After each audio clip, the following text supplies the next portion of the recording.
I was making such a fatal mistake before of running and thinking that I was basically living like a single life. Just being like, I'm doing me and I hope she does her stuff. And if she doesn't, like, oh, well, I'm doing me. And it took me that slap from God to realize like, nah, dude, you're one. And you're not going to get anywhere without her. Every time you're going to want to do something, your foundation is cracked. So you're always going to fall deep, deep down. I'm glad that I could die to my pride in that sense. Because it meant a lot to me to be a youth pastor. And it wasn't just the title, but it was like the ability to be in a place of authority to be able to help people. I did my best to help those kids. And I gave that up because you meant more to me than a title or a position. And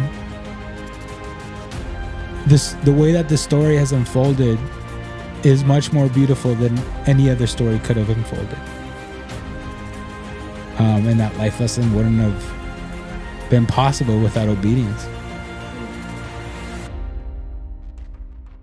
Welcome back to the Better Everyday podcast, where we are unlocking our best self one episode at a time. My name is David Garcia, and this is my beautiful wife and co-host, Grace Garcia. Hi. What's up? How are you doing? I'm good. I am currently trying to finish eating my protein cookie. Shout out to Samora. It's 20 grams per cookie. Yeah, that thing's not really a cookie. It's more of like a muffin. Show him. Show him the muffin. It's supposed to be a cookie. ASMR. My husband said not to crinkle it, but ASMR. Oh. It looks, yeah, it's pretty hefty. But it's pretty good. I take one bite of those things a day. And ChatGPT, when I tell them, like, I'm going to eat this cookie, because I have ChatGPT do all my, what is it? Like counting grams and stuff like that. When I tell ChatGPT, it's always like, wow, that cookie gave you a nice boost of protein. Now you have. No, it's pretty good. You got how many? A dozen or more? Yeah, a dozen. But they only have like a shelf life of 4 days? Yeah, I have to stuff my face tomorrow. Tomorrow all I'm eating is cookies for breakfast, lunch, and dinner. I've been trying to help you. I think first day I ate one. And then after that, I think I've eaten a total of 2. But I tried, like yesterday, because I had like a hard, intense workout, I ate a full cookie. Okay. But every other day, I just take one bite. Why? Okay, so if you guys don't know me, I have a sweet tooth. And so if I see cookies, it's just like I start twitching. Or if I see ice cream, I start twitching and just one scoop, one bite, just to kill the craving, you know? And it's the same thing with Coke too. Like I can't see Coke. I know how to dump it yesterday. Yeah, but it went bad already, but. Yeah, it wasn't good. But yeah, those are my weaknesses. So I take one bite, and plus it's a protein cookie too. So I'm just like inside of me, just justifying it, just like, oh, one bite, it's not gonna hurt. It's got some protein in it. Yeah, it's gonna curb my craving. But yeah, other than that, anything new with you? Same old, same old. Yeah, it's ramping up to be the beginning of the school year, so I am low key kind of like teachers, which I had in my teacher coworkers message me already, like, oh, we're dreading it. And people are like, okay, you guys still have this week and next week, like big deal. But for the teacher community, we see it as like one huge prolonged Sunday scary, where it's just like, oh my gosh, like we're just preparing. I feel like teachers are so dramatic. Oh my goodness. They're he doesn't so dramatic. Get it. It's so frustrating. I wish he was an educator. And so it's just like, so much has to be done before then. So we just feel like we say Sunday scary because that Sunday we have to make sure everything's prepped before Monday. You guys have like a name for everything. What is it? Rocktober? And what else? Yeah. There's like 1 or 2 months that are like really tough for you guys. March. They call it like Farch or something. But yeah, so I've been trying to go to the classrooms to prepare, but with my kids, they get really bored. Or they'll do like a side mess, which just kind of defeats the purpose. And I'm just like, oh my goodness. But thankfully, my sister and my best friend have been willing to watch the kids here and there while I try to get in. So that's been super helpful. But I'm definitely like in that end of like, oh my goodness, it's going to be over my summer. But this summer, I think overall has been good. I've been focusing on working out. I think that's probably been my biggest focus, just working out. Oh, we should tell them about Saturday. So sorry to switch your topic, but so on Saturday, for the first time ever, me and my wife went for our first run, and you guys should have seen the smile on this girl's face while she was running with me. And so we started the run. Her and Nancy started a couple minutes before me. Took me about like a mile to catch up to them, and then sure enough, Grace's pride starts flaring up and just like, I want to run at your pace. I'm like, no, stay with Nancy. No, I want to run at your pace. It wasn't pride. It was a little bit of pride. Fine. You wanted to test yourself, I'm assuming? Okay, I was excited to run with you, We haven't run. We didn't have kids at that time. Again, shout out to Carrie, my best friend, watching them. Yeah, we had a weekend kidless. And so I was like, okay, we don't have kids. This is my time to run with you. And so I wanted to run with you. And then, I was like, I want to know if I can keep up. Like, I want to see if I've been, like, working at this, like, improving. Like, if it's going to be easy for me, hard for me, like, that kind of threshold. So kind of to gauge where I'm at. It wasn't pride. I wasn't going to do it long run. I knew I couldn't sustain that for, like, 5 miles. Like, there's no way. Yeah. So when I first caught up to you, you tried, and I kind of told you, no, stay with Nancy. You guys ran 4 miles before you turned around, and I ran 4.5, and then I caught up to you guys. And on the second time that I caught up to you guys, that's when Nancy was just like, no, just go, run with him, whatever. And it made me pretty happy to see you run with me. But what made me even happier is like how happy you were. Like you were happy during. You were happy right after. You were happy for like the rest of the day. Just like that we ran together. And then after that, we did our first week of our tribe group, the running tribe group, Trailblazers, which was, I would say, a great success. We had 22 people show up. We had a great run. We went out for coffee after. I feel like everybody left encouraged, motivated. And, you know, the chat that we have has been pretty lively. And I feel like it was a beautiful and great Saturday. And then you convinced me to do Pilates with you and Nancy. And so we went Sunday morning because, again, we didn't have the kids. So we got the opportunity. And then, again, you were like so happy. And honestly, like it makes me happy to see you happy and like that we're just, like we're best friends and we're doing things together. So, yeah, we are. Yeah. Yeah, so it was a great weekend, guys. It was a great weekend. We celebrated on Saturday our 9th year anniversary, although it was on Tuesday, July 29th. So, we made it to 9 years. We had that conversation about marriage and leadership and submission last week, which was a great topic. I think we had a great conversation. And I really liked... I keep rewatching that one vulnerable moment that we had where, you know, told you how much I love you and you started tearing up. And it made me start thinking about everything that we've been through. It made me start thinking about all the growth that has happened, all the challenges and the struggles that we've been through together, the breaking points that we've been through together. And it started making me just reflect on just life lessons. And I don't think we've ever really done just like kind of just a life lessons episode. You know, we kind of like, you know, talk about things here and there, certain characteristics and stuff. But I don't think we've talked about life lessons. So today, the topic is life lessons, which I kind of want to ask or have us both share, what are the top life lessons that we've learned? What made us learn it? And why is it that we haven't been able to like shake it off? And not that we want to shake it off, but like what has made it just permanent in our minds and our hearts. So let's start with you. What is the first thing that comes to mind when you think about a life lesson that you know that you'll never forget, that you'll carry on until the end of days, and that every opportunity that you get, you'll probably be sharing it with other people because you feel like it's important to them? The first thing that comes to mind is probably going to be like sounding strange, but just bear with me. It'll make sense. I think my biggest life lesson had to do with breastfeeding. The reason why breastfeeding is, before I got pregnant, I knew breastfeeding was super important. Like, my mom breastfed all 4 kids, and she was a huge advocate for breastfeeding. And so I already knew, like, I want to breastfeed my kid. I looked up the importance and just the beautiful bond you create. And I was like, I'm going to breastfeed my kid. And I told you that I want to breastfeed no matter what. And you were like on board. And so fast forward, he comes out, my son, I birth him out.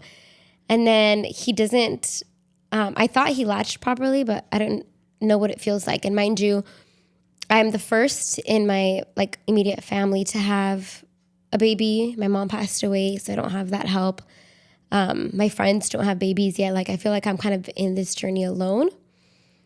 And so I thought like, oh, I'm doing a good job. I don't know. But then I take him to his checkup, and he has jaundice. You remember he had kept getting like finger poked and his blood drawn. And we were trying to figure out what's going on. Like, why is his levels not good? Yeah. I kept putting him out in the sun like they told me to. And then they asked me, how much are you like feeding him or whatever? And I was like, oh, like this.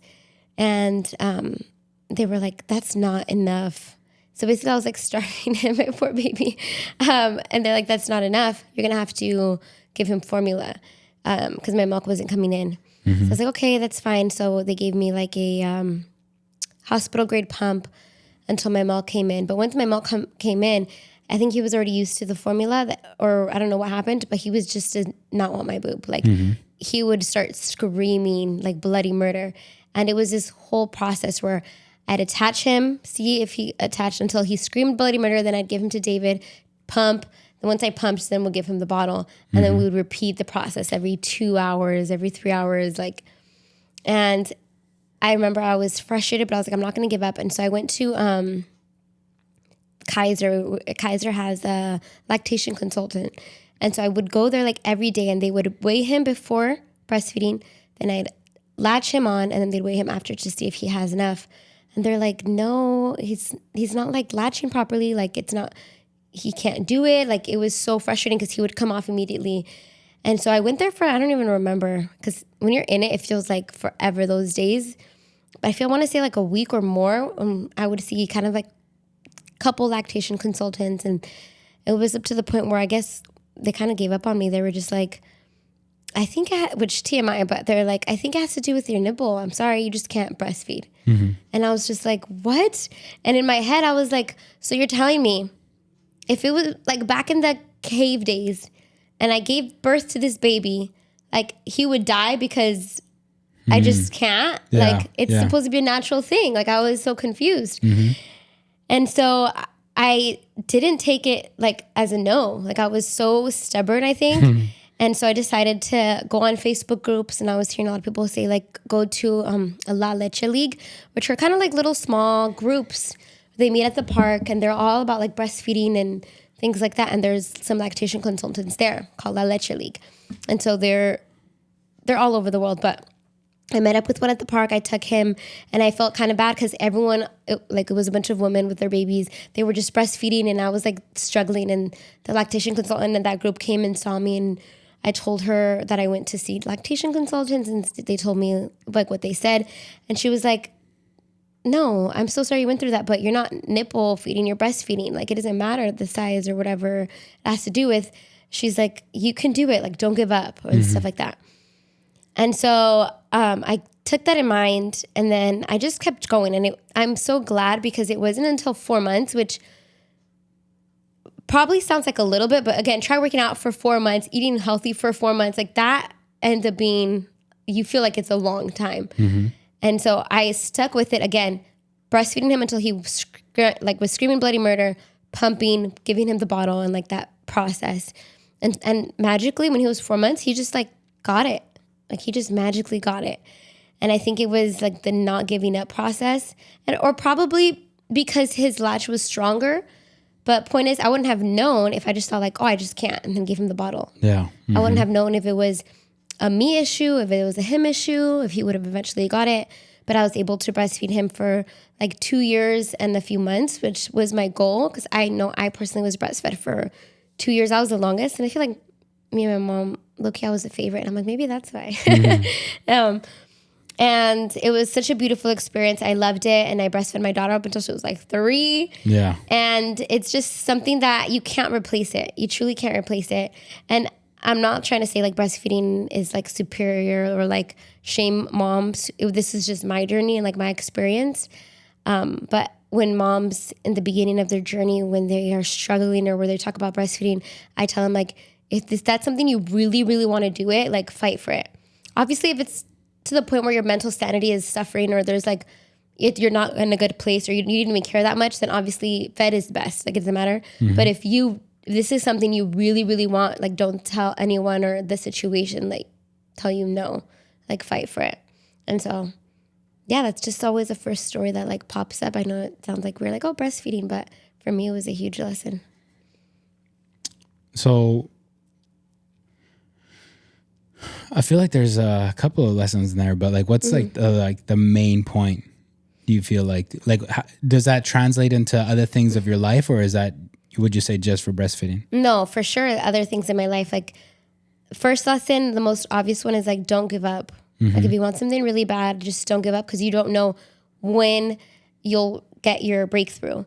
So I don't know. A lot of people have probably seen this meme where there's 2 men who are like mining, in a cave or a tunnel or something, looking for gold.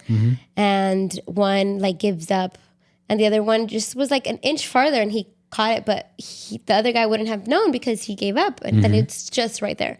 And so for me, it's like, if you want something, and even like TikTok, it's like, you never know what video, it could be the next video, but you gave up 2 videos short or whatever. So it's like, don't give up. But then the other one is like, if I'm made for something, like you're made for it. Like don't let anyone tell you that you're not made for something. Yeah. And I still have to remind myself that like, I know I'm a teacher. I know I have wisdom, and I know like I meant to just share and educate people in different aspects of life. And sometimes I like get caught up into my head, and I'm like, no, this is what God created me for. So he's going to equip me. I have to do the action and obviously like learn, but he's got me. Like, this is what I'm made for. And so I have to remind myself of like, no, this is what I'm created for. Just like, no, I can breastfeed. Like, this is natural. And so I think those 2 big lessons kind of stand out from that story. Yeah. And I think the other thing that stands out to me is, which voice are you going to listen to? Because you had a doctor or like a lactation consultant at the hospital. So like somebody who has a title, somebody who has, I'm assuming, some sort of degree. So they have like a certain authority in them to tell you like, yes, you can, or no, you can't. Yeah. And that person told you, no, you can't. But something inside of you said like, no. I like, how can it be that God made me with breasts to be able to feed my children and somebody's going to tell me that I can't, like, it's really important what voice you're going to listen to.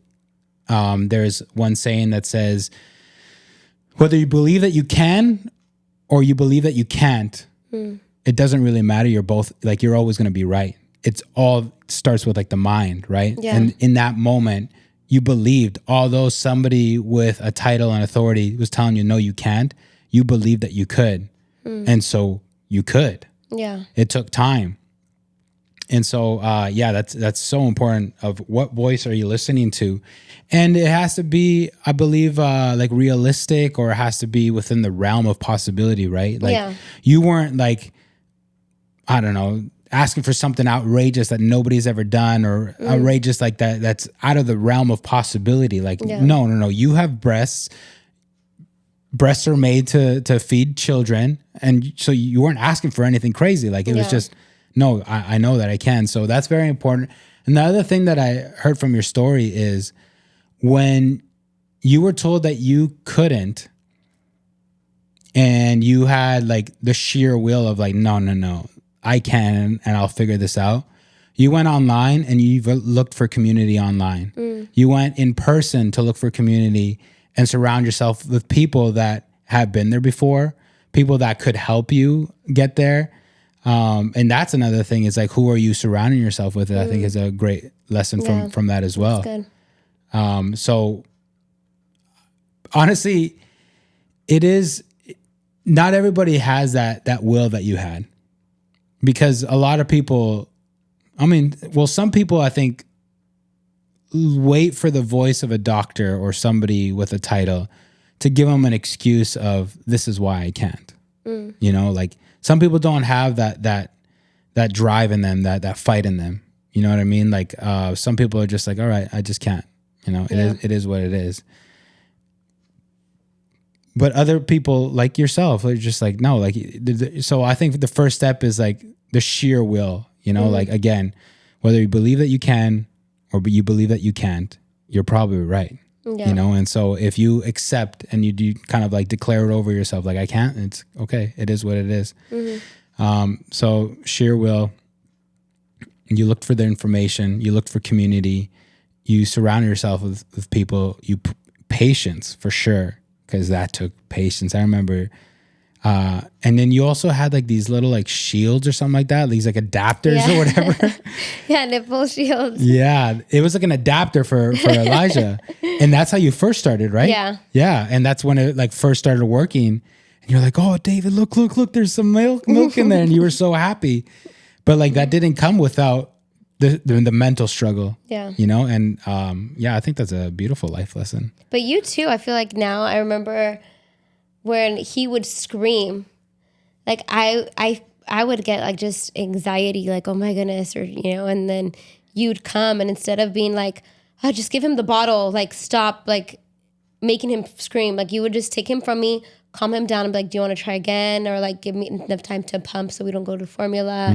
Like you helped a lot, because I feel like if I didn't have a supportive partner and you knew how much I wanted to breastfeed, or you liked the benefits of breastfeeding, I don't know which one it was, or maybe both of them, where you were like, okay, I'm going to take this screaming child from you, calm him down, because I know like you're like stressed out too, calm both of you, and then guys can try again. And so that was super duper helpful. But it also goes back to like, no one's going to want it. Because I remember I would be at church or meetings or restaurants or whatever it is, and people kind of would see and be like, this seems so complicated. Like Elijah would be so fussy, and I'd be like nervous, and I would get some comments of like, oh, you just don't want to give him like formula, or like, oh, you're still trying to breastfeed, or, you know, these things. And it's like, no one's going to want it as bad as you want it. Yeah.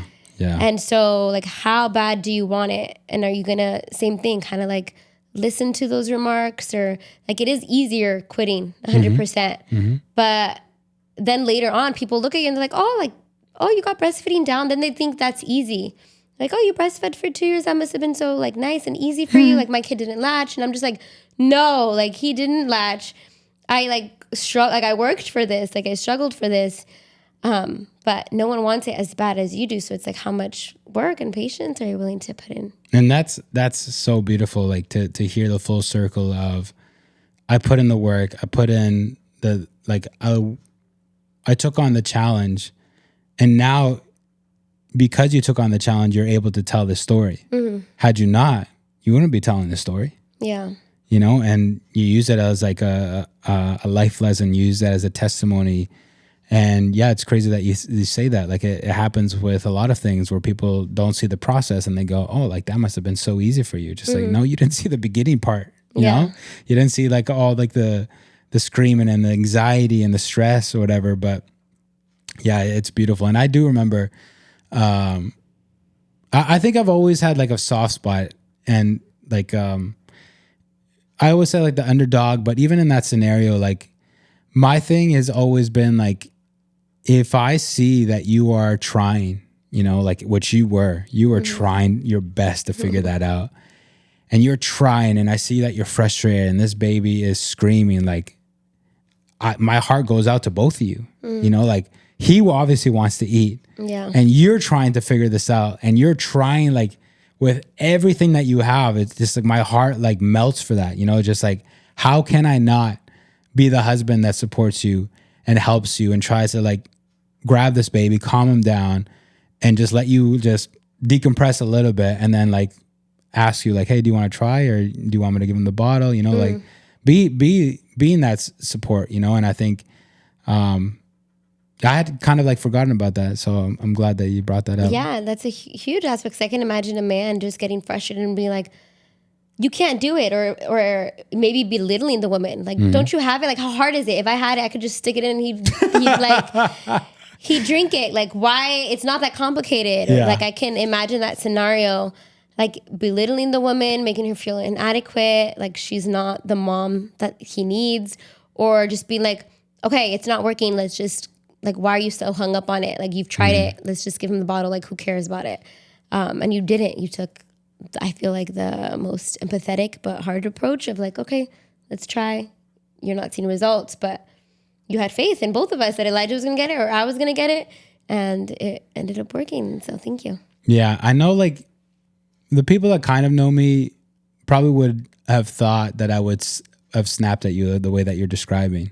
Yeah, I thought so too. That's why I'd be like, I would get anxiety. But like I said, it's the scene like that you're like really trying, and you're like really, really just like it's almost like you're running a marathon and you have nothing left, but you're not stopping and you're not quitting. Like you have no idea how you're gonna get to that finish line, but you're just putting one foot in front of the other.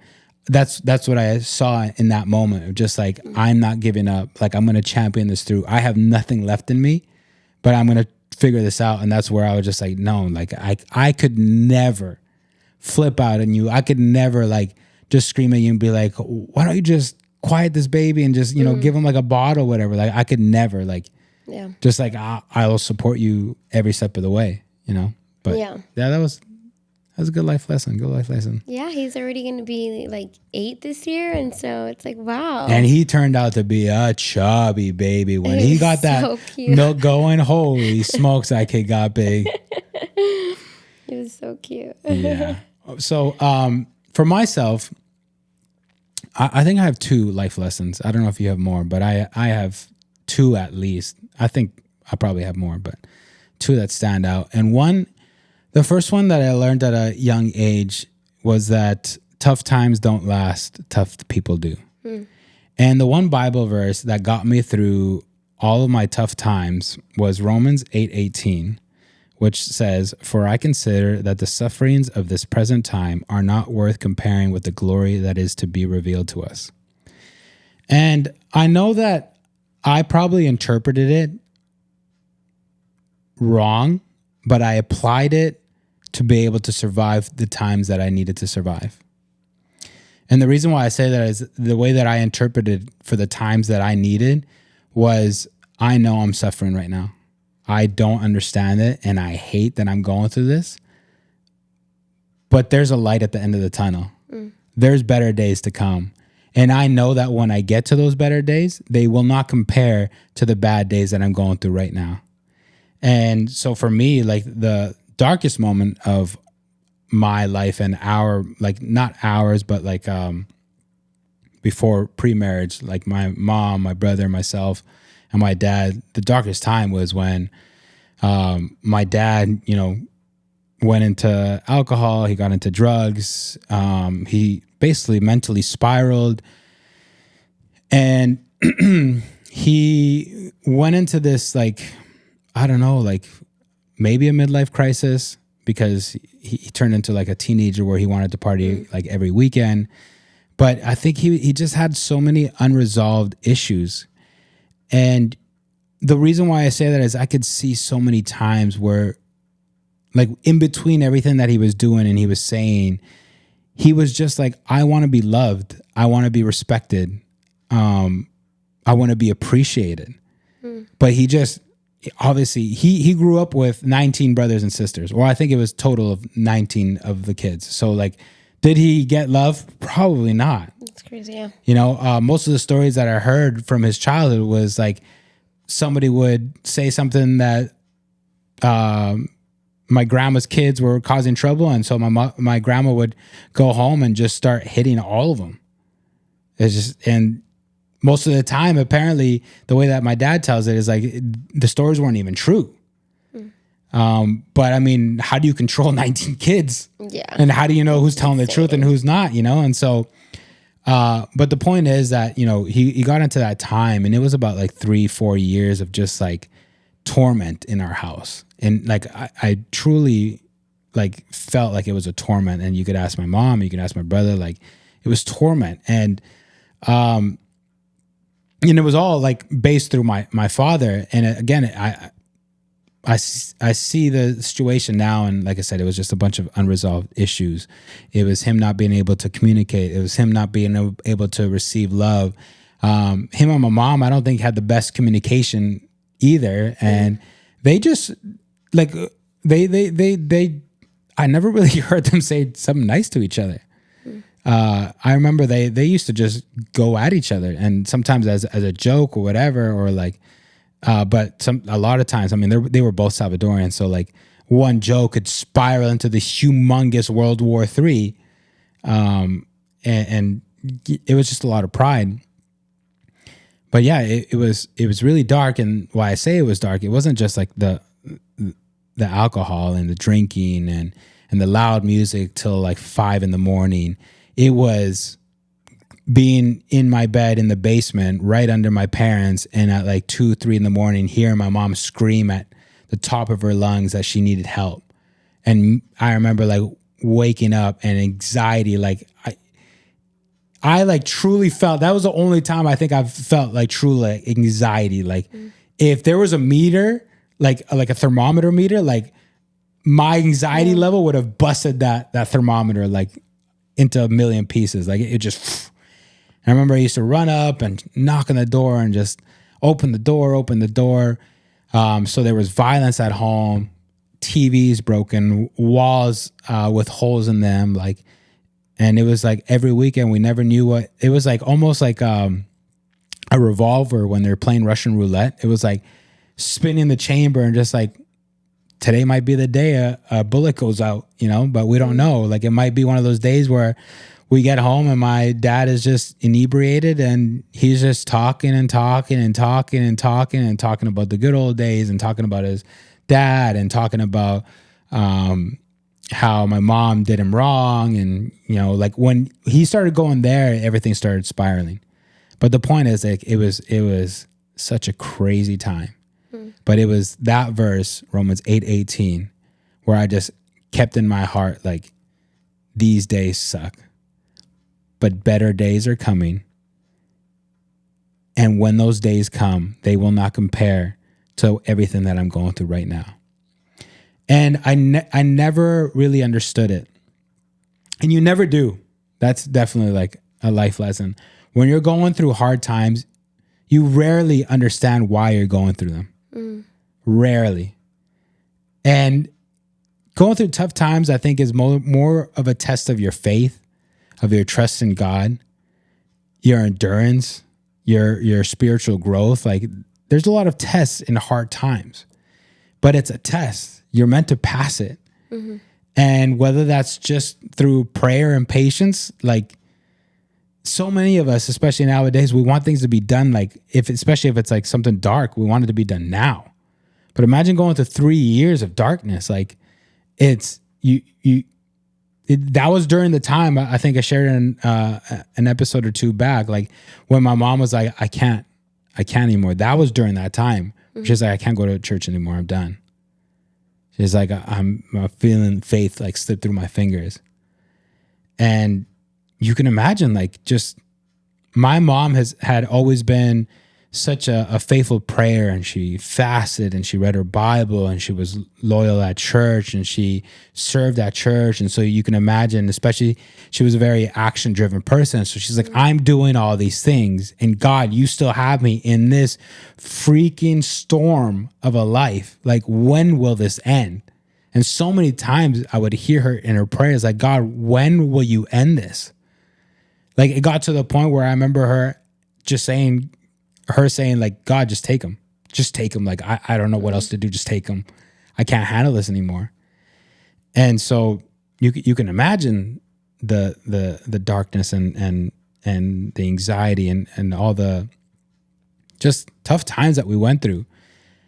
And so, yeah, we didn't understand it. But what kept me going is, I have to be strong, because Jonathan at the time was in his teens. So I would never, like, I remember putting him in a room and just like, no, you don't come out of here, dude. Like, no matter what, you stay in here and I'll face what's going to happen or what is happening, but you stay in here. So it's just like that drove me to, like, you know, continue moving forward. Cause I'm like, if I quit, if I give up, like, what the heck is going to happen then? You know? And I'm like, one of us needs to stand up and fight. And,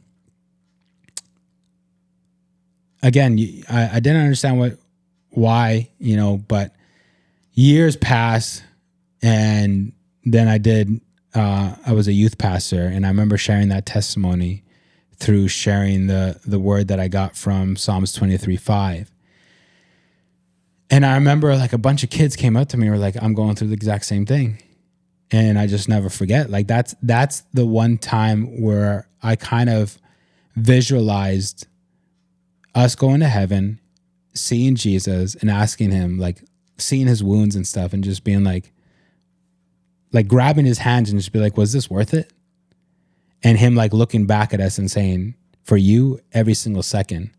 And in that same way, I remember feeling that, like, with these kids, where it's like, I never understood why, but I made it out of there. And now I'm telling this testimony, and now these kids are coming up to me, telling me I'm going through the same thing. Like, help me pray. Like, what should I do?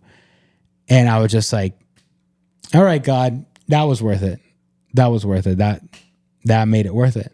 You know, like, and that's where the balance of it all just completely, like, where the darkness was weighing so heavily, and it had so many effects, like, that we got, like, traumatized. We got traumatized through that whole process, and it had so much weight for such a long time. But the moment that those kids came up to me and were like, well, I'm going through the same thing. Like, thank you for sharing that.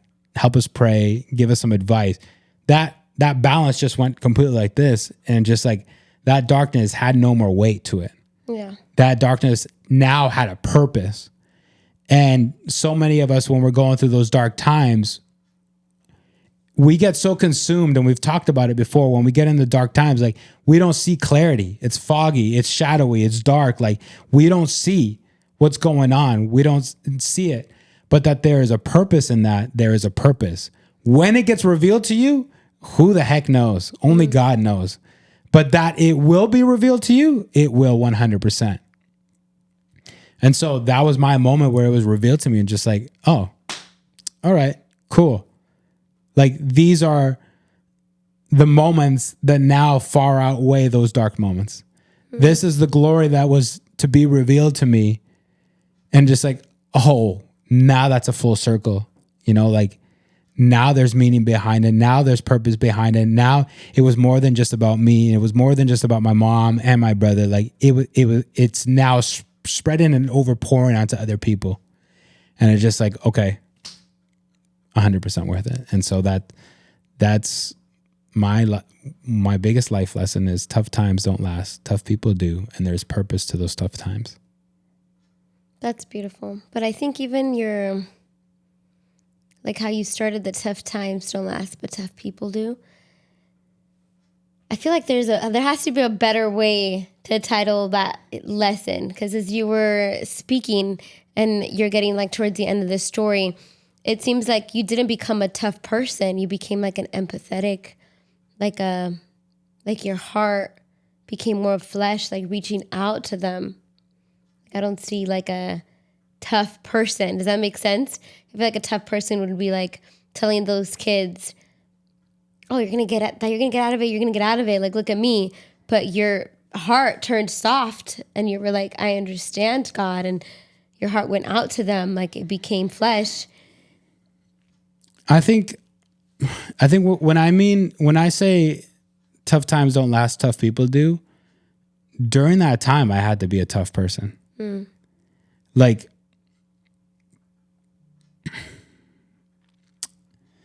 if I would have been,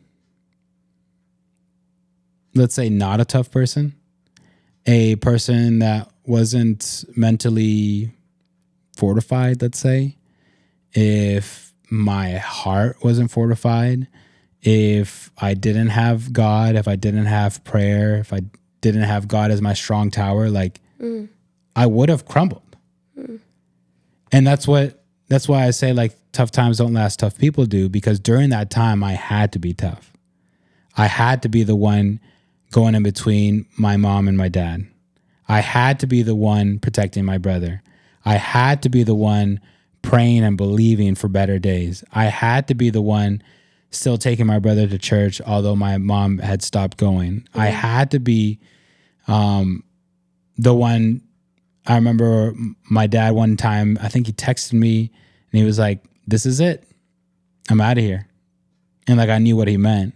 And I remember I ran up, and in my head, no lie, there was like a little bit of a debate of like, should I just let him do it or? But I'm like, no.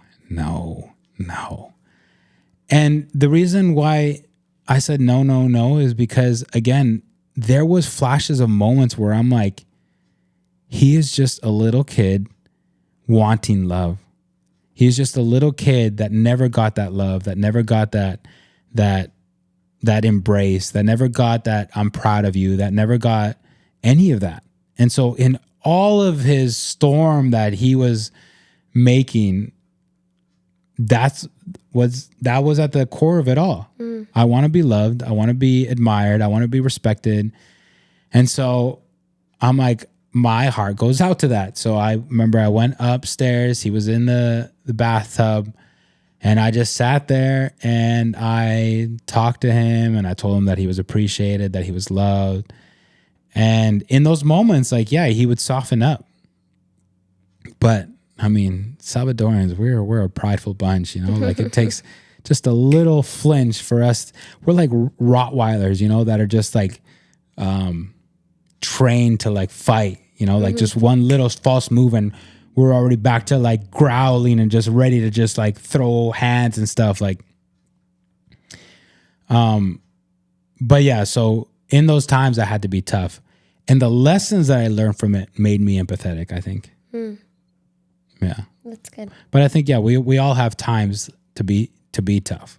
Yeah. You know, like if again, if I was too much in my feelings, too much of like, I have anxiety, I can't deal with this anymore, I need to leave this environment, and like, what would have happened? You know, and so. That's a huge lesson too, like going through it with Jesus. I feel like he turns everything into good. Or like your struggle, your torment, your storm is never in vain. Right. And I think a moment like that or moments like that can have long-lasting lessons that sometimes even take time to unpack. Because I remember when I did therapy, I think it was this year or last year or whatever, when I did it by myself, we started unpacking more of it. And the tough person that I was during that time was an emotionless person. I had to be emotionless. I had to remove emotion to be able to be the strong person, right? Like, and I think I use that also as a survival mechanism, because had I felt all the feelings that I was going to feel, like I would have crumbled. And so now years later, I'm unpacking these things and like, oh, there's more lessons in here. It wasn't just about being tough. It wasn't just, you know, about being faithful. But now I'm unpacking, what did I actually feel through this? Now that it's far behind me, you know, now that I can safely just like unravel all this, just like, okay, let's unravel all these emotions. And it's just like, yeah, there's so much things that I kind of not trained myself, but it just like, it was an instinct to do. But since those tough times were no longer there, but I was still practicing those habits or practices, that I practiced during those hard times. I needed to learn to like, okay, it's okay, man. Like nobody's going to come after you anymore. Nobody's out to get you. Like you can let go now, and you can now let go of all these feelings and process them all. Just like, okay, cool. Yeah. I always I'm like, I hate they had to go through that as a kid, as a teenager, your brother, your mom. But knowing you guys, all three of you guys, and the people that you guys are now, and especially you, like the father that you are, the husband that you are, it's like, I just thank God, because I feel like, again, anyone could have gone through that moment and decided either to walk away or for it to completely form them, or it's too far, right? Like I guess their humanity went to a side, and they allowed this other version of themselves that wasn't meant for them to take completely over. Mm-hmm. But I think through it all, so I say going with it through Jesus, because through it all, you allowed Jesus to be like, okay, you don't need, you got through that, but now we're here and you don't need this, and let's put you back to who you were meant to be. And so that's a beautiful lesson that I hope a lot of people can, because how you said not everyone knows how to cope with that. They don't know what to do with that. And a lot of people go through either that same exact situation or similar situations where they feel like it's too tough. And so I'm glad you're sharing it. Yeah. And just know that tough times don't last. And by don't last, I don't mean oh, it's going to be over in a week. Mine lasted 3 or 4 years, And for your mom, even more. Yeah. But that they will end. Mm-hmm. The sun will shine again. The glory days are coming. Mm.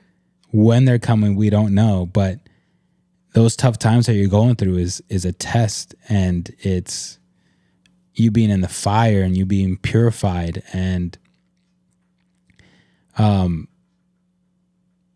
they make you better, as so long as you let them make you better. I think there's there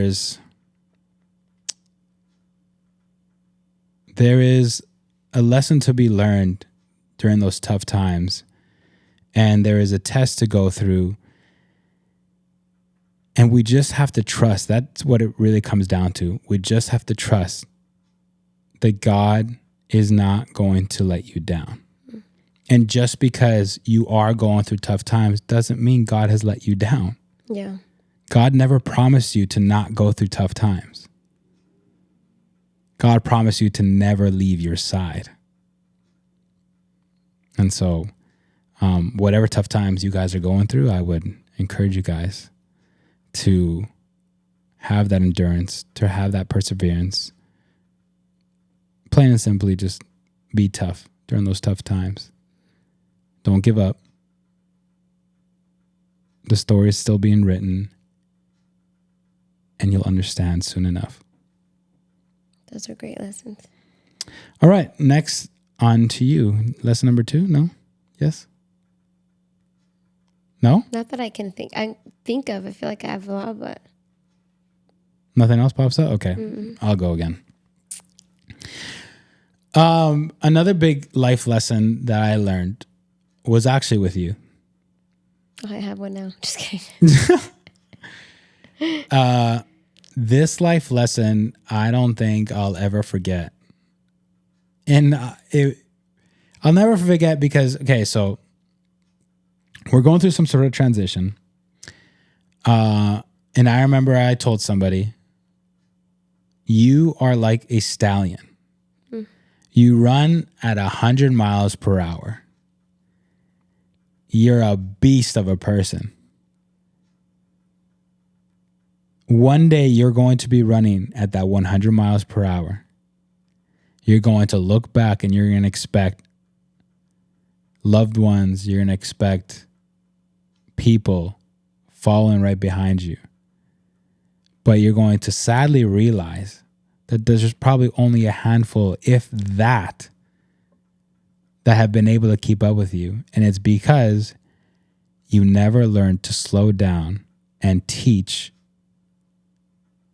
the ones coming behind you how to run like you.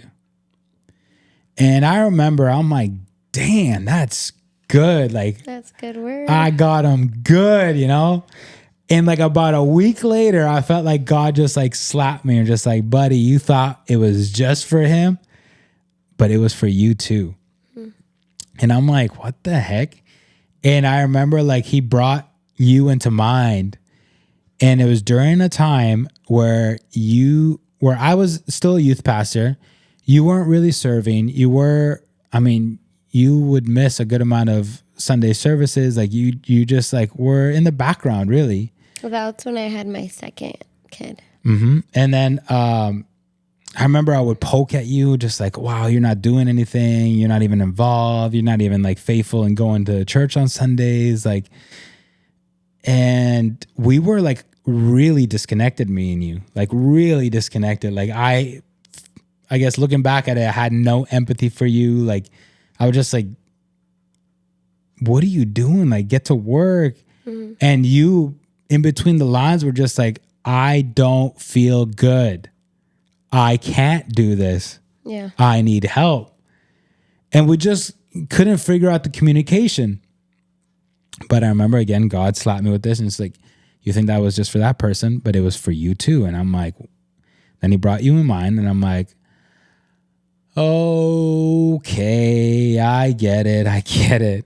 And it was in that moment where I knew that our life had to shift and that it shifted like almost completely. Mm-hmm. We made major changes and we decided to start doing couples therapy. And through the couples therapy, like we began to connect like we've never connected before. We learned how to communicate with each other. We learned how to understand each other. During those sessions, there were like huge moments of understanding and just like, oh my goodness, like I get it.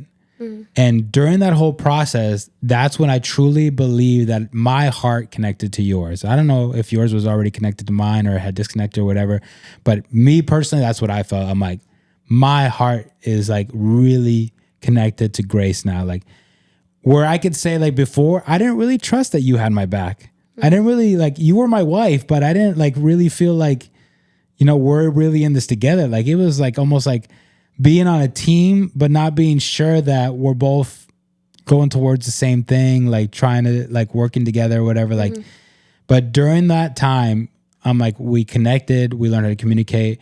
I feel like I've truly fell in love with you. And from that moment on, like, I'm not saying that there wasn't hiccups, but we both, I feel like we're intentional with, all right, we're going to press the slow down button to the point where we're going back to basics and we're building this foundation. Mm-hmm. Again, I'm not saying that there hasn't been hiccups, but little by little over, how long do you think it's been? 4 years? Yeah. About 4 years. We slowed down, we stopped serving, we basically unplugged from any titles that we had. We focused on our marriage. We focused on our kids. In the last year or so, we focused even more on family. And what I'm trying to get at with the life lesson is, especially in marriage, but also in leadership, in marriage, you should be walking step by step with your spouse. If one of the two cannot run, the other must not run. Mm. Some people might debate me on this, but I mean, I've practiced both. And what worked for this marriage was that I slowed down because I felt like I was running at 100 miles per hour as well. I felt like I was killing it in the youth. I felt like I was like faithful at church and, you know, doing everything possible to make things better. And you were, again, in between the lines, were like, I can't. I don't have the energy to move. I don't have the energy to stand up. I don't have the energy. And this is like figuratively, obviously. And when I finally pressed the brake and I finally slowed down, I think that is the only reason why me and you could connect the way that we did.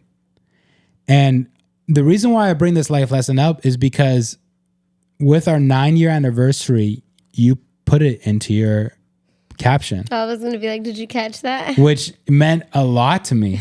It meant a lot to me. And that's why like I brought it up. Should I pull it up? Yeah, pull it up and read it. Yeah, I was like, oh, I wonder if he... No, of course I caught it. No, that meant a lot to me. Yeah, I said, in the beginning, it was an excited yes and maybe even a little naive, but I'd say yes all over again. Thank you for walking beside me through it all, for slowing down when I needed you to, for protecting me, providing for us, and moving us forward one step at a time. Thank you for loving me with grace and patience, for forgiving and choosing us over and over again. Now, 9 years later, we're not just walking, but we're running together, hands in hand, building something that will last a lifetime. I love the life we've created, and I love you. Yeah. Yeah.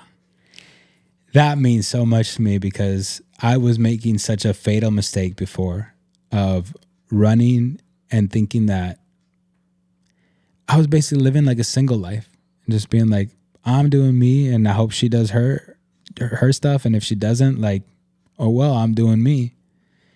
And it took me that slap from God to realize like, nah, dude, you're one. And you're not going to get anywhere without her.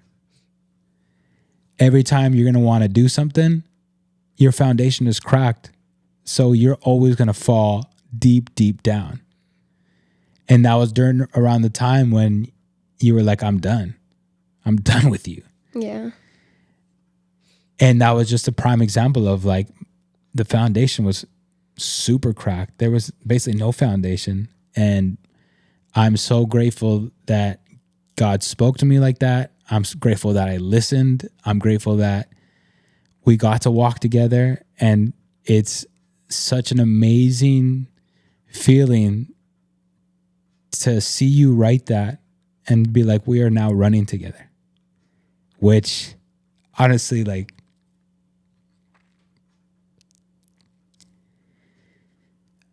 I'm glad that I could die to my pride in that sense. Because it meant a lot to me to be a youth pastor. And it wasn't just the title, but it was like the ability to be in a place of authority to be able to help people. I did my best to help those kids. And I gave that up because you meant more to me than a title or a position. And the way that the story has unfolded is much more beautiful than any other story could have unfolded. And I think that we've been building and continue to build a strong foundation with our marriage and with our parenting, and obviously through, like, because of God, thanks to God. And to be able to be patient and to see you write those was just like, obviously we're not at a like finish line, but it felt like we crossed some sort of finish line of like, we made it. We're striding together. And we literally ran together on Saturday. Yeah. And like, to be at a point where now I see you so joyful to serve at church. So joyful to like be doing something that you love, to teach the Bible, to be part of something bigger than yourself. And I see the love that you have for it, the love for the people that are attending it. I see your excellence through that. And I'm just like, I don't know, 5-6 years ago, you were just like, I can't move. I can't serve. I can't do anything. And I know like that goes in hand with the trailblazing episode that we gave. Like, I know that our kids right now, sometimes they're like, I want mom. But little by little, they're going to be like, my mom is a freaking beast at being a teacher at the Bible study. My mom helped so many people learn about God, understand the words that were written in the Bible. Like, And I know that sooner or later, those kids are going to look at you and be like, I'm proud of you. And it was because the decision that me and you took to walk hand in hand and go through our process. But yeah, I'm so grateful for that. And I'm so grateful for that life lesson, you know? And that life lesson wouldn't have been possible without obedience. Yeah. And I think so many of us, like, we lose sight of what matters, like, when we're running. Like, I think you do get a natural high, like, from running. And so you're excited. You see, I mean, you loved those kids loved you. And it wasn't, I think, a wrong, like, calling. I think it was just bad, like, healing from the past, bad, like timing in our marriage. But I think when you run alone and you get that high, like, you start to, like, not care. Like, it kind of becomes selfish of, like, oh, this is what I get to do. And it's not wrong. Like, running is not, and I'm, like, trying to paint in a picture of, like, it in a physical way so people could understand. And I think it makes it easy because we're also going through it physically now. Because, like, running in itself is not wrong. Like, it's good for you. It's healthy. It's awesome. But when you start, like, forgetting about everything and training to the point where, like, you don't care about anybody, it becomes selfish. And so I think so many people lose themselves in that, in what turns out to be, like, a good thing. And before you know it, they're like, how did I get here? Because they had good intentions. They were on the right path. But how you say, they just lose focus on what matters to them. Like, they lose focus on their loved ones. They lose focus on how much time they're away or whatever it is.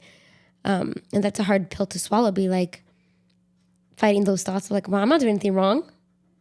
Like, anyone can easily say that and be like, oh, well, she just doesn't get it, or she's not supportive, or, and it's like at that moment, like, I was in a hole, like, I didn't know what to do. But the fact that you, like, saw me and you just didn't say, like to heck with her, like, who cares? Because it could have been a whole different outcome. Like, it could have been, I think we would have been divorced, or I would have been, like, hating you. Like, and again, something that was good could have turned into a huge issue. So a lot of the times it's not just about, like, is this a good thing? It's, okay, the person that I'm supposed to love, like, my first ministry, is that being taken care of? Because I do see so many, more often than not, like, so many couples serving in ministry, pastoral families, where in the name of ministry or in God, they hurt each other, or their families break apart, or marriages are breaking apart. And it's not because of the deed, but it's, like, your action. Like, Jesus never, like, I'm sure he would stop in they're walking for the disciples. Like, he was not going to be like, you guys can't catch up, peace out. You know, like, he walked with them. And so he had to go at their pace if they're all 12 going to go somewhere. And he was never that leader of, like, no, you go at my pace or you're lost, right? He was always a servant leader. And I think that takes a lot to be like, I'm not doing anything wrong, but right now is not the time. Yeah. Like, I need to serve my wife or my house. Yeah, I think there's a saying that goes, you can go fast on your own, but you go further when you're with people. Something like that. And so the life lesson for this is, especially in marriage, if you need to slow down for your spouse, slow down. And that may mean that you need to kill your pride, kill it.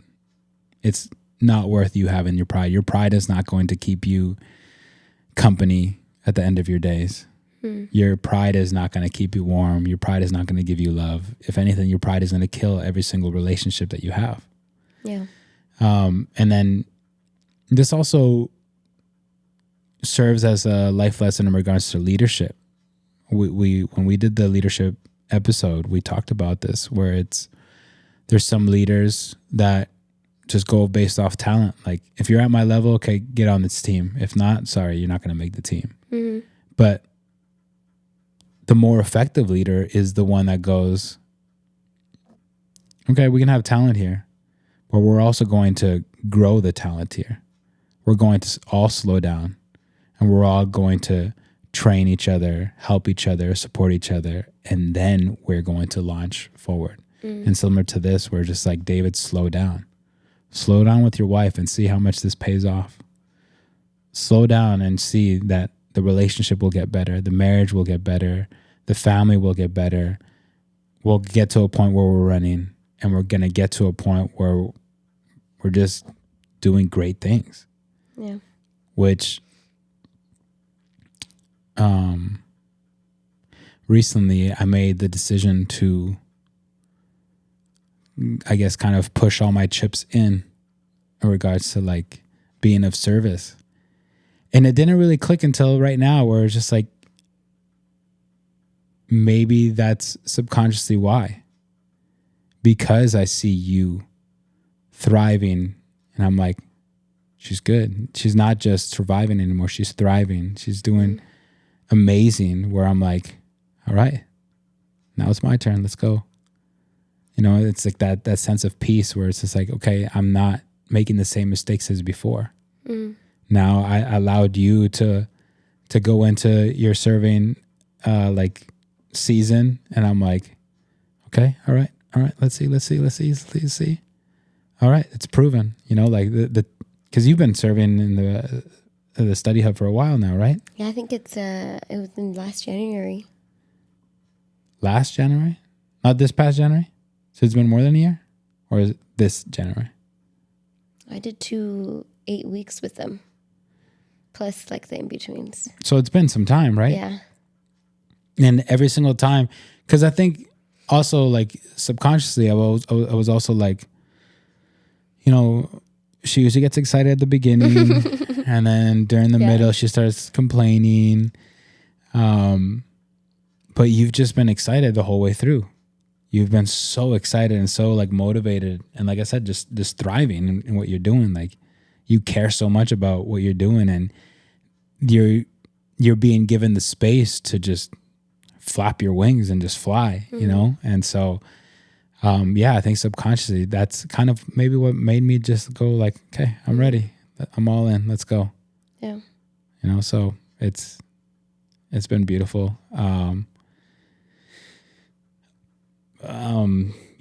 But that's my second life lesson of slow down, walk with your people, walk with your wife, walk with your spouse, gain momentum together, do everything together, champion together. Those are good lessons, and especially like the dichotomy of like your first lesson of tough times, and then now like what happened when you slowed down. Like it's beautiful to see that your whole life story play out, and I'm so excited for your next like chapter and season, because anyone who knows you like knows like, oh, you'll thrive. And so just to see that, I'm super excited, and thank you for, I guess, letting me go and trusting me, seeing. I'm excited. And I guess to add one more thing, our pride sometimes does not allow us to make the certain sacrifices that we need to make.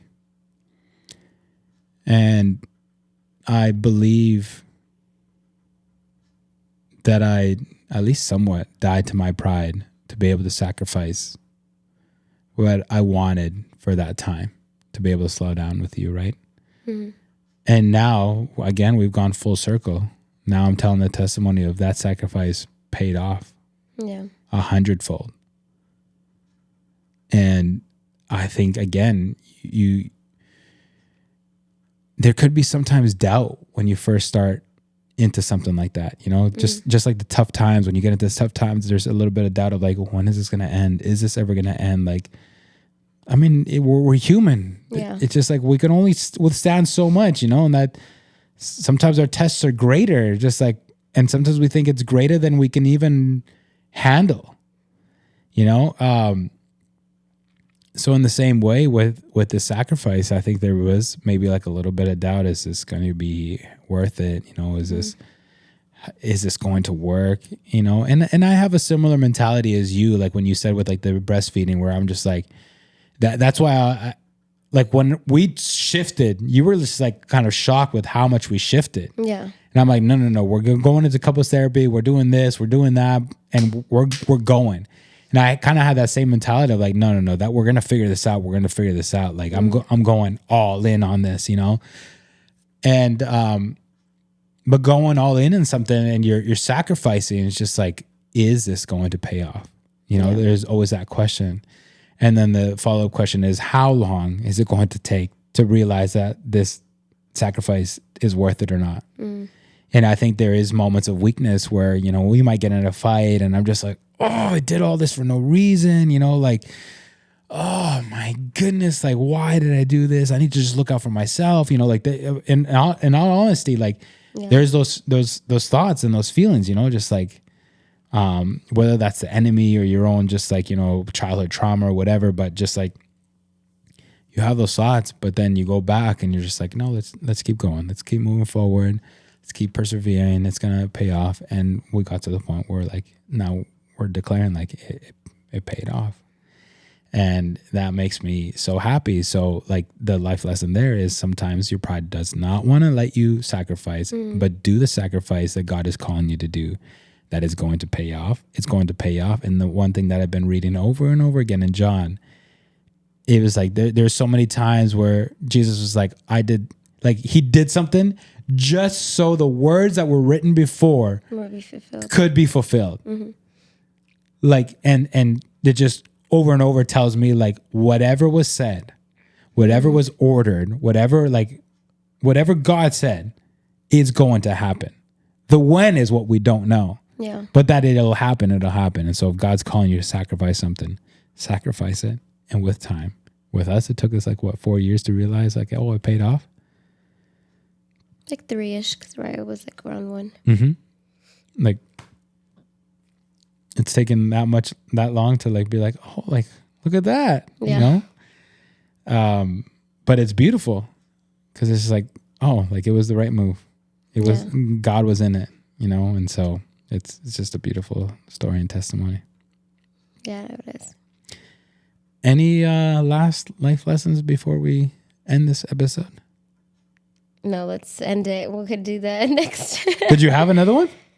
Well, I feel like as you were talking, I was like, oh, with the once we started our hiking journey, like there was just so many like preachings and lessons I was learning about like hiking and hiking did teach us a lot of lessons. Yeah, like we would tell everybody. I remember I did a preaching on the hiking once. Me too. Yeah.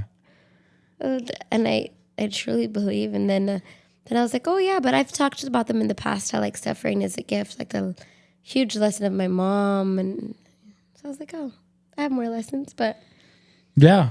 And I think honestly, for me personally, the gist of like the hiking lessons is mostly just, you're going to get into something. It's going to be really hard. Persevere through it. The summit is always worth it. It might take a long time. It might make your body ache and your mind ache and your heart ache, whatever. But every single time you get to the summit, it's always worth it. And it kind of goes together with like what I just said about the sacrifice, like whatever God is calling you to sacrifice, whatever God is calling you to, like whatever mountain he's calling you to climb up, do it. It's going to take some time. But in the end, once you reach the summit, you're going to be like, you're just going to scream at the top of your lungs, this was worth it. Yeah. But yeah. Good times. Yes. Very good times. So that concludes this episode titled Life Lessons. I want to thank you guys for tuning in. I want to thank you guys for all the love and support. We really appreciate it.